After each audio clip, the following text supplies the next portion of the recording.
Yeah, this one's gonna be again about habits and triggers and habit triggers and James Clear and his article.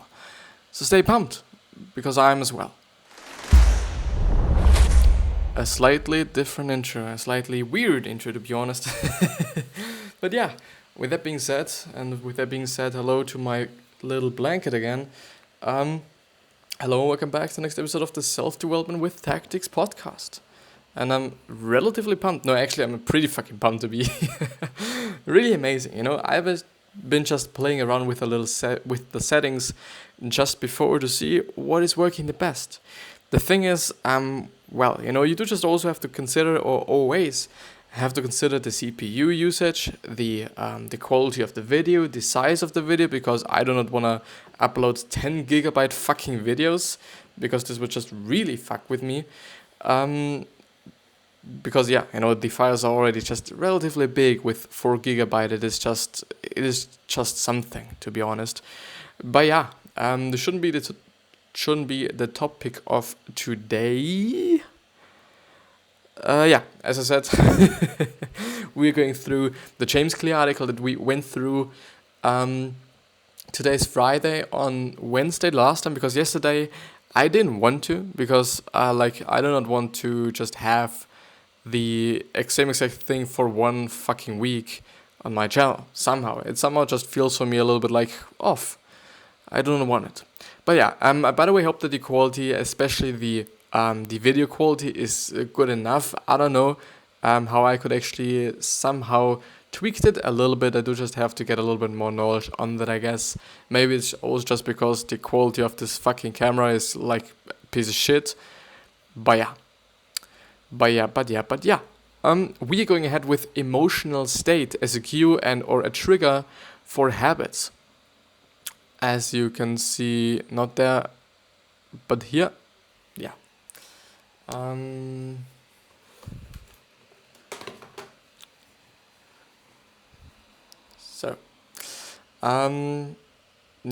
I think I'll just start ahead and read.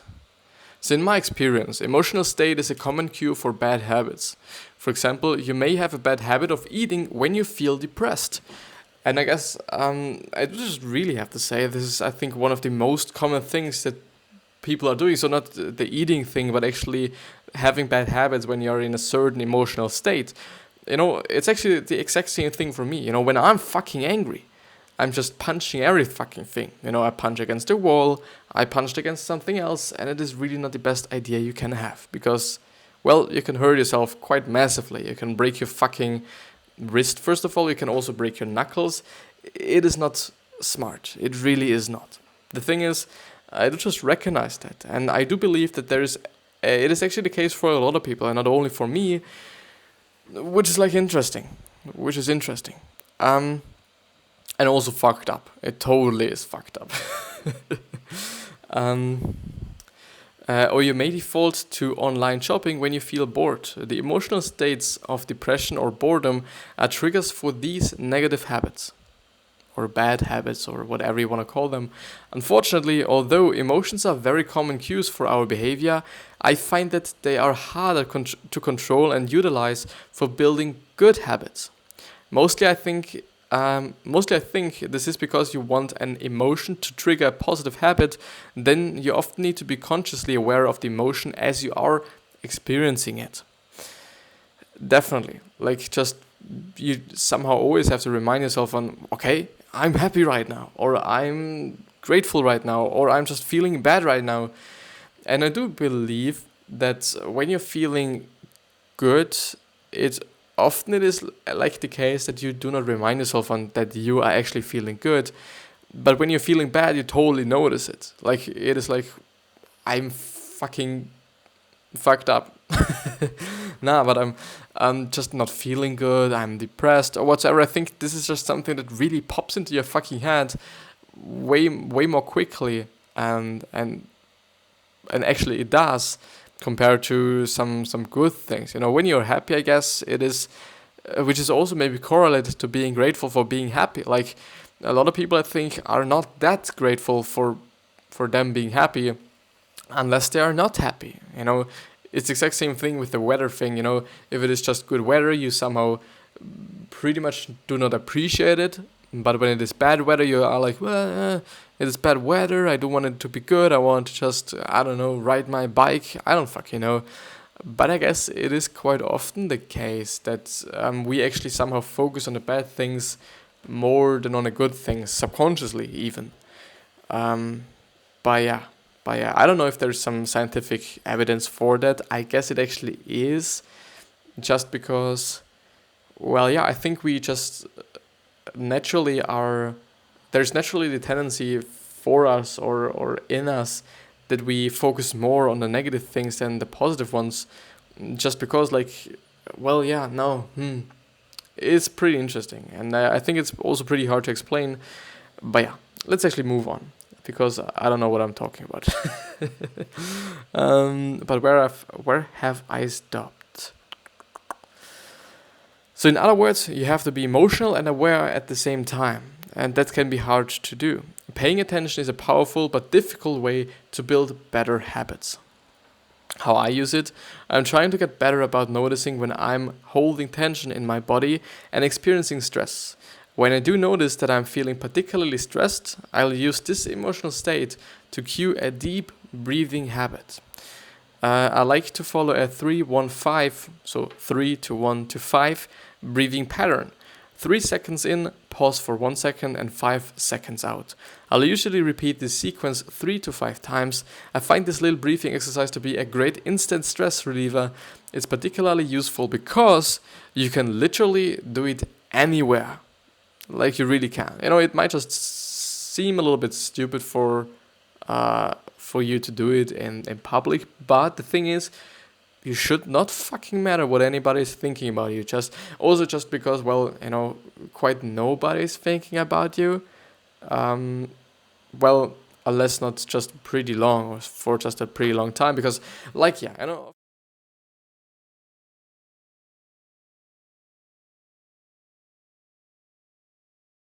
So I'm really sorry.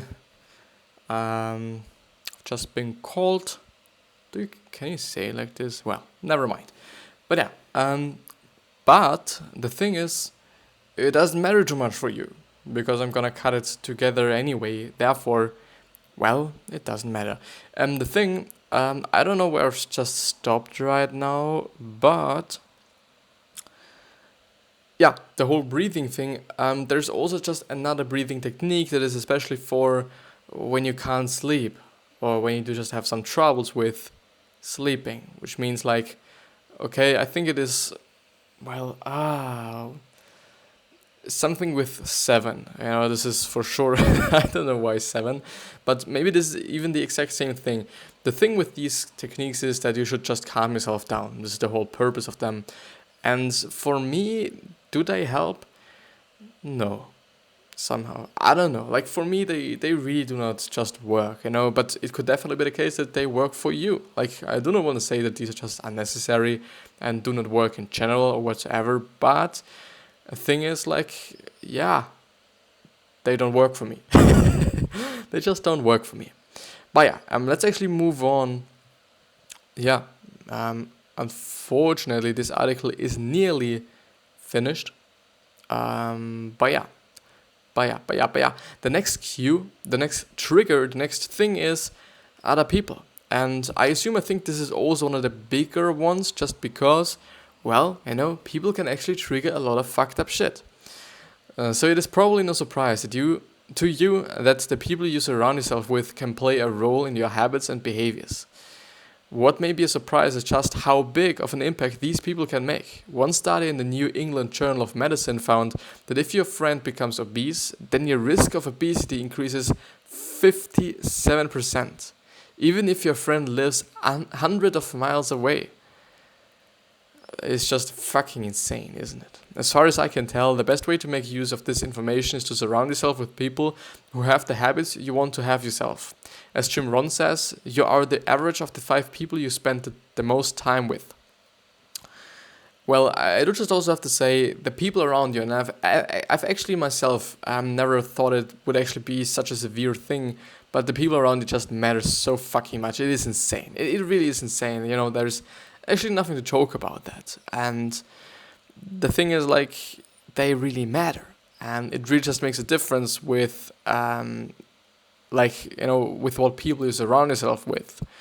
And therefore, I would always just choose people that are good, people that really have the habits that you want to have, that have maybe even the life you want to have, because, well, certain habits also lead to a certain life, whether it be just in terms of a physical basis, in terms of a kind of feeling good basis, in terms of also in terms of, okay, how rich the people are. There's also just certain habits that lead to things. It is what it is. And certain thinking patterns and certain kind of mindsets, even though I absolutely hate this fucking word, just because everyone uses it, I guess. No, but you can just see it, and you see it so often, and you hear it so often. It's like such a trendy word, or it got the trendy word, which is like, I don't like this stuff somehow. I don't know why. But yeah, so how I use it. I'm not a heavy drinker, but nearly every time I go out with friends, I get a drink. And why is that? If I'm not yearing from a beer, why get one? It's simply a response to the environment that I'm in and the people I am around. It really is. Therefore I do not have any friends. No, I do have just some friends. The thing is, I do also have to say, the people around you matter, period. But the thing is, in terms of actually the whole drinking and maybe, I don't know, going partying or whatever that is, you don't have to. You don't have to drink a beer, you don't have to drink a drink, you don't have to go partying, even though they are your friends. I'm not doing it. My friends as well, they go partying, they just drink, whatever, but I just don't. Because I don't like it, I don't like the environment, I don't like just people there, I guess, and I don't like drinking itself. Therefore, I just don't do it.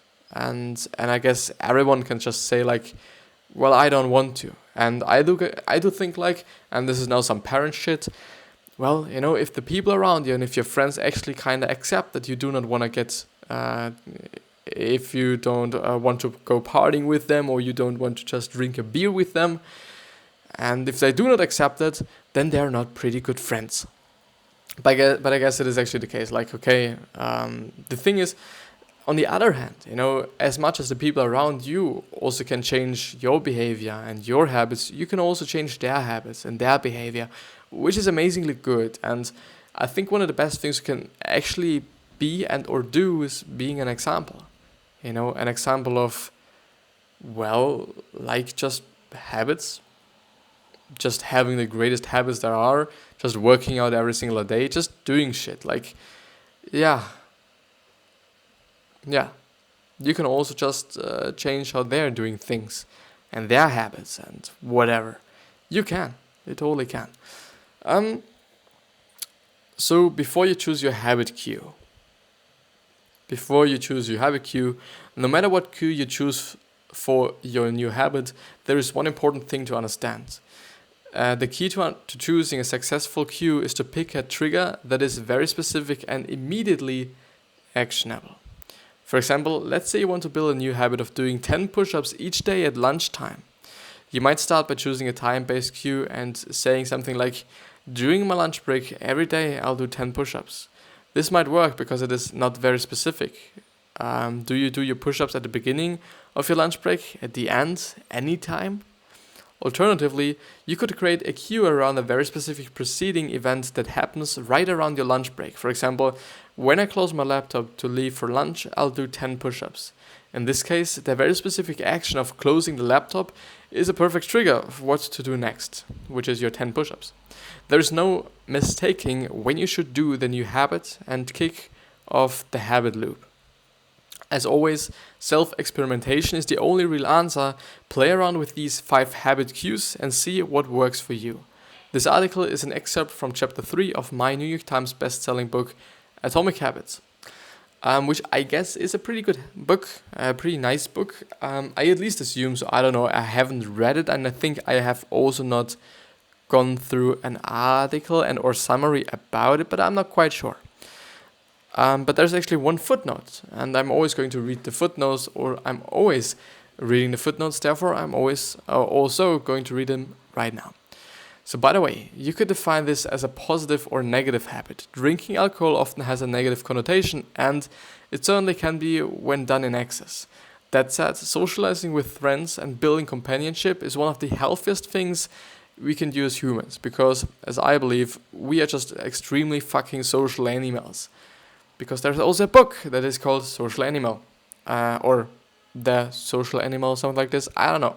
But, thing is, it is the case. Like, it's just extremely healthy to be around other people. I notice it as well, and I've been talking about it in the shyness and introversion article that I went through yesterday, the day before. I think the past week, actually, somehow, not the entire week, but a relatively big part of the week, it was quite a great article. It was from the ideas.ted.com website. And I believe it is good to just be around people, and it is also good to just not be around people for a certain amount of time. You do just have to, monitor your well-being, I guess. If you're just not feeling good, you do just have to change something up. Whatever it is, I don't know, but you just have to change something up. Period. But yeah, this was actually the end of this article, and again, he has saved 2 lives right now. 87 years of additional life, 8,433 people protected, and 4,685 malaria nets distributed, because he's always donating, I don't know how often he's donating, but he's donating a certain percentage of his stuff to the Against Malaria Foundation that you can also see here on the left side of the screen. And which is great, because I also believe in this, and I also believe through the givewell.org website that it is actually a good charity, because the thing with charity actually is chances are there that a high percentage of the money that you're donating is actually only going into organizational things as it already means, organizational things like, this organization needs employees, and they maybe are spending 80% of your fucking money on their employees, which could be the case, which is not necessarily bad if I'm just thinking about it, but there's a reason why I'm donating, and I'm probably not donating to employees or the organization itself somehow, in some way, but we are only 21 minutes in as far as I know, but this might also be okay, I guess, maybe. So I think I'm gonna stop this episode there. Thank you very much for listening and or watching, just because there's also a podcast version of this certain episode. So if you want to save a little bit more time in the future, just check out the podcast. You can always listen to it wherever you are. It is on the Apple Podcast site, app, whatever, server, actually, maybe, I don't know. Spotify, tune in actually as well. Castbox, Radio Republic, quite everywhere. You can listen to it everywhere. But with that being said, I wish you the best health, wealth, happiness, and also success. And I also hope that you're going to remind yourself on how you're gonna be remembered, which means your legacy quite. Because we totally have it in our control, even though we can't serve everyone and we can't make everyone happy, and not everyone's gonna like us. Just because it is what it is. I think this is we humans, this is us humans actually. But stay pumped, stay passionate, do your shit, try out stuff, and I'll see you the next time. Thanks again for watching and listening. Bye. I would actually like to just end it there, but I always just have to tap that button, so I see you.